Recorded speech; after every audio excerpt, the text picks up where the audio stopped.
Hello, everybody. Welcome back to Story Hour Sunday, where we're still reading Alice's Adventures in Wonderland. As you can see, we're introducing a new character again today, and I would say, let's dive right into it. Chapter 7: A Mad Tea Party. There was a table set under a tree in front of the house, and the March Hare and the Heather were having tea at it. A dormouse was sitting between them, fast asleep, and the other two were resting their elbows on it and talking over its head. Very uncomfortable for the dormouse, thought Alice. Only, as it's asleep, I suppose it doesn't mind.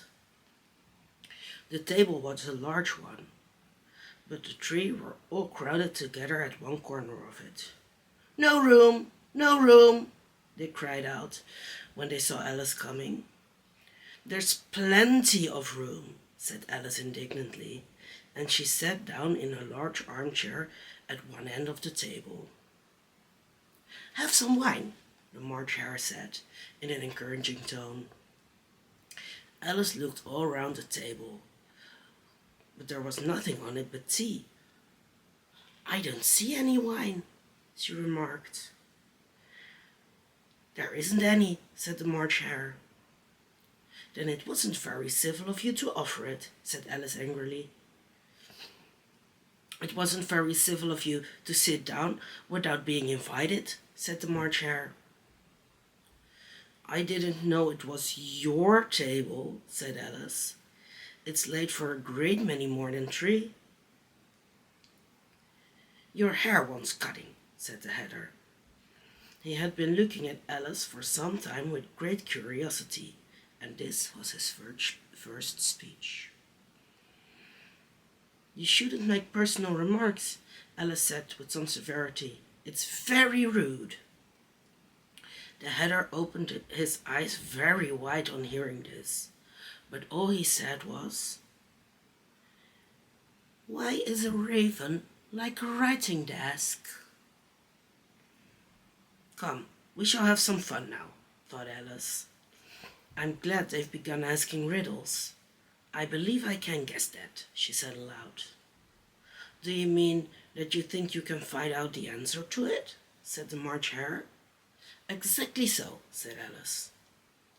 "Then you should say what you mean," the March Hare went on. "I do," Alice hastily replied.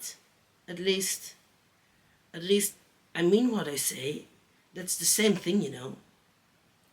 "Not the same thing a bit," said the Hatter. "You might just as well say that I see what I eat is the same thing as I eat what I see." "You might just as well say," added the March Hare, "that I like what I get is the same thing as I get what I like." "You might just as well say," added the Dormouse, who seemed to be talking in his sleep, "that I breathe when I sleep is the same thing as I sleep when I breathe."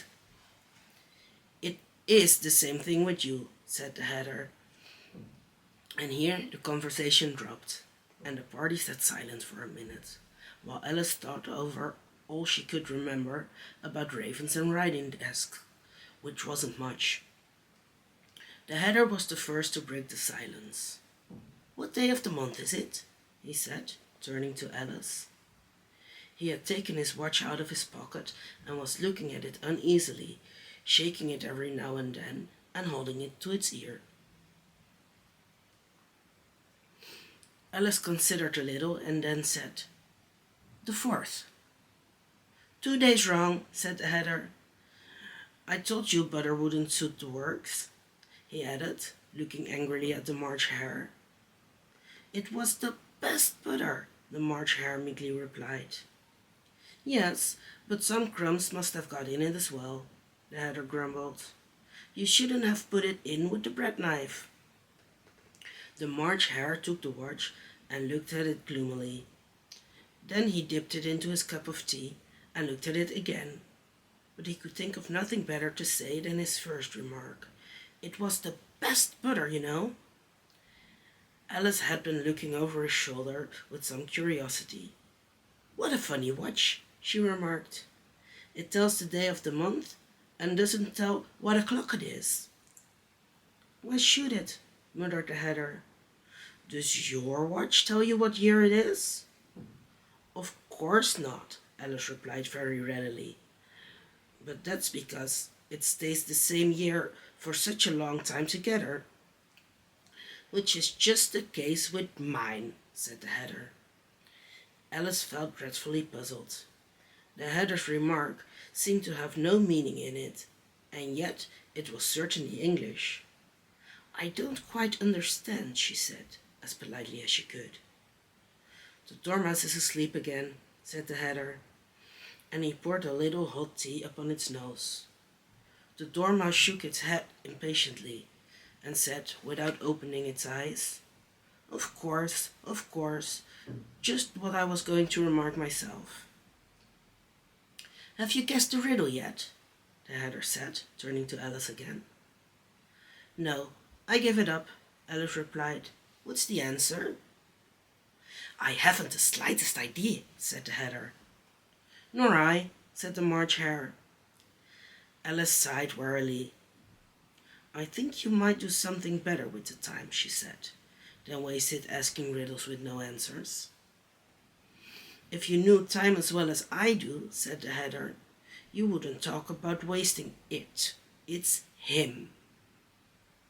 "I don't know what you mean," said Alice. "Of course you don't," said the Hatter said, tossing his head contemptuously. "I dare say you never even spoke to time." "Perhaps not," Alice cautiously replied. "But I know I have to beat time when I learn music." "Ah, that accounts for it," said the Hatter. "He won't stand beating. Now, if you only kept on good terms with him, he'd do almost anything you liked with the clock.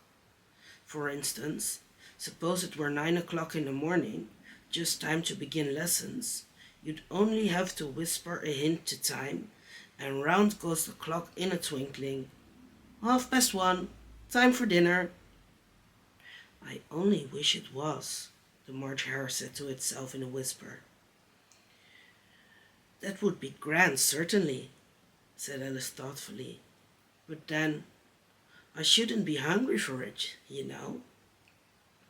"Not at first, perhaps," said the Hatter, "but you could keep it to 1:30 as long as you liked."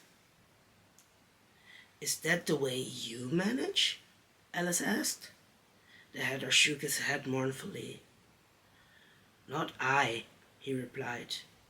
"We quarreled last March, just before he went mad, you know," pointing with his teaspoon at the March Hare.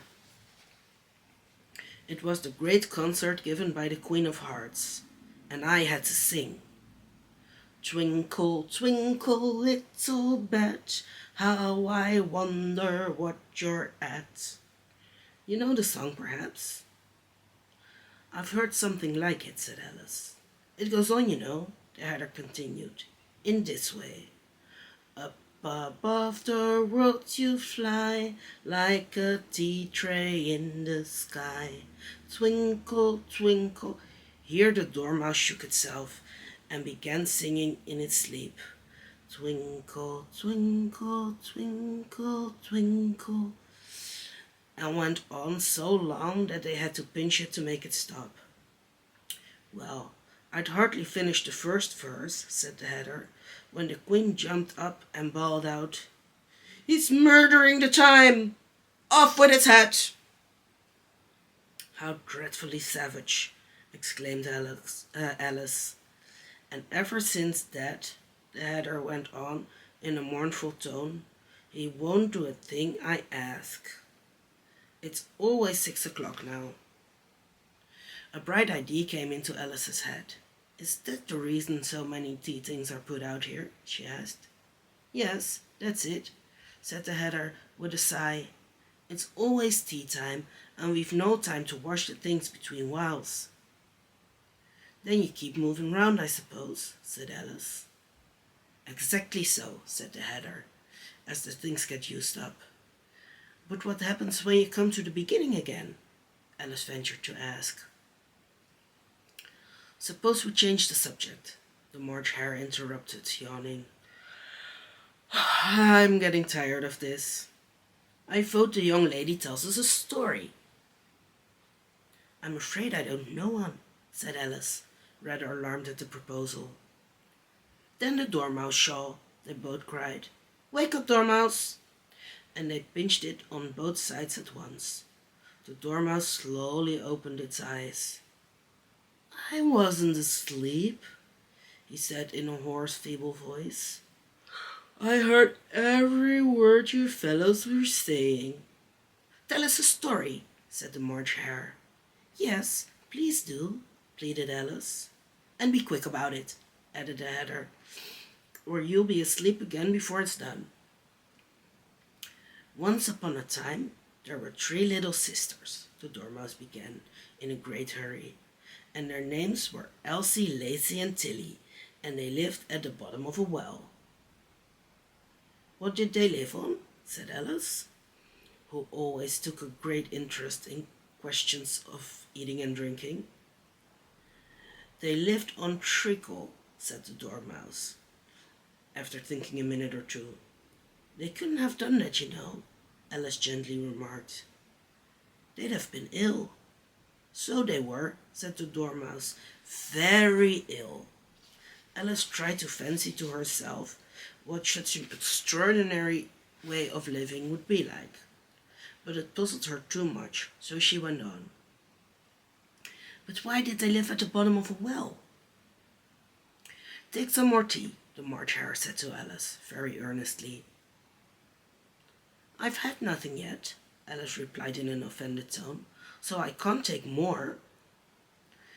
You mean you can't take less, said the Hatter. It's very easy to take more than nothing. Nobody asked your opinion, said Alice. Who's making personal remarks now? The Hatter asked triumphantly. Alice did not quite know what to say to this, so she helped herself to some tea and bread and butter, and then turned to the Dormouse and repeated her question. Why did they live at the bottom of a well? The Dormouse again took a minute or two to think about it, and then said, It was a treacle well. There's no such thing, Alice was beginning very angrily, but the Hatter and the March Hare went, Shh, shh, and the Dormouse sulkily remarked, If you can't be civil, you'd better finish the story for yourself. No, please go on, Alice said. I won't interrupt again. I dare say there may be one. One indeed, said the Dormouse indignantly. However, he consented to go on. And so these 3 little sisters, they were learning to draw, you know. What did they draw? Said Alice, quite forgetting her promise. Treacle, said the Dormouse, without considering at all this time. I want to clean up, interrupted the Hatter. Let's all move one place on.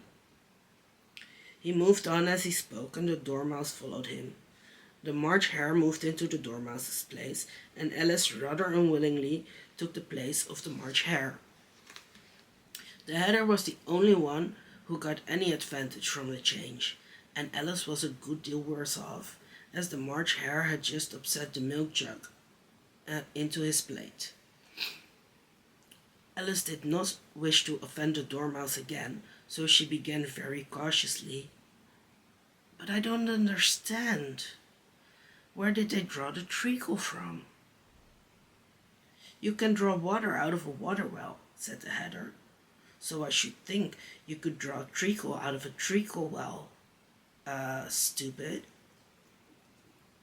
But they were in the well, Alice said to the Dormouse, not choosing to notice this last remark. Of course they were, said the Dormouse.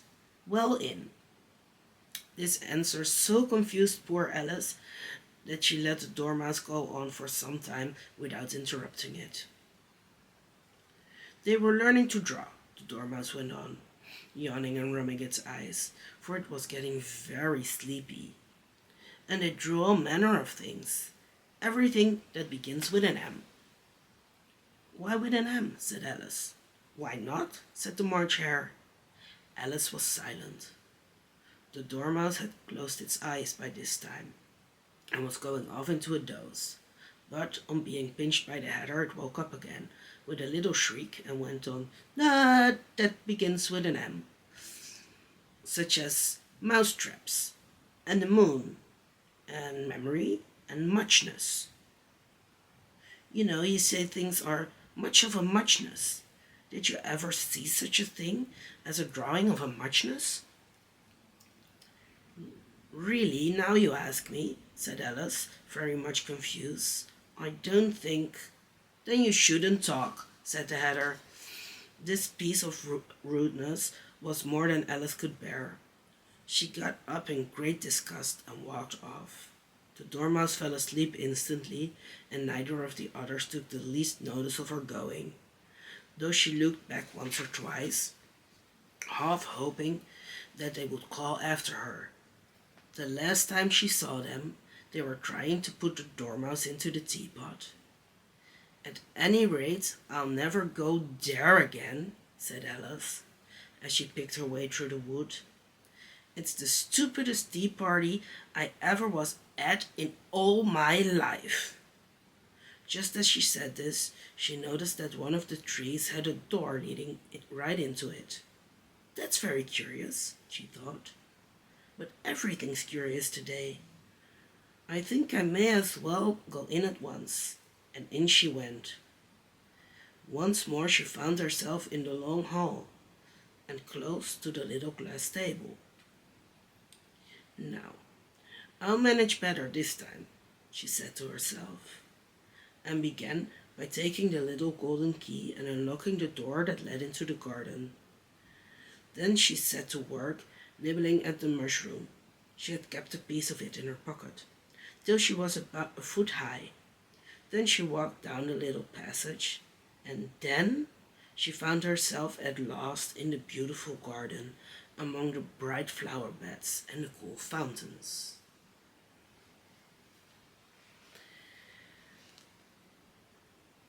This was chapter 7. Thank you for listening and thank you for watching. Make sure to come back next week for chapter 8. I post Story Hour Sunday every Sunday, of course, at 8 p.m. Central European Time. Post other videos on Thursdays and shorts and community posts all throughout the rest of the week. Make sure to subscribe not to miss anything. Give me a thumbs up if you liked this video, and until next time!